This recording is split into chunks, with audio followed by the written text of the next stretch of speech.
So, every year my friends and I do a fantasy football league, and every year, it ends in some sort of disaster, petty argument, or someone rage quitting because they drafted Tom Brady after he retired, again.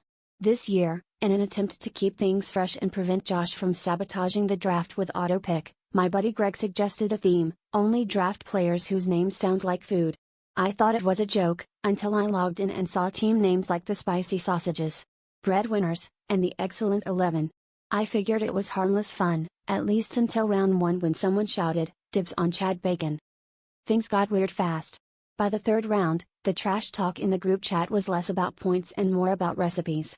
You better hope Tony Rice doesn't get injured, or your team's going gluten-free.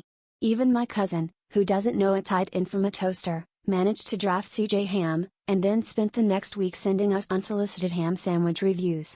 As the season went on, our league became less about football and more about who could make the best pun. I tried to draft Frank Gore but was vetoed because, apparently, Gore isn't food unless you're a vampire, bro. By playoff time, the stakes had escalated.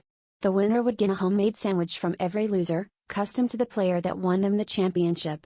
The final came down to an epic showdown, Chad Bacon versus Tony Rice, with CJ Ham as the flex. The group chat was chaos. Half of us were discussing defensive matchups, the other half was debating the merits of sourdough versus ciabatta. I spent 3 days researching aioli recipes instead of waiver wire pickups. In the end, Chad Bacon ran wild, Tony Rice got toasted, and CJ Ham was the only thing left standing. So now, as per league rules, I owe Greg a bacon, rice, and ham sandwich, which, honestly, sounds like a heart attack on a plate.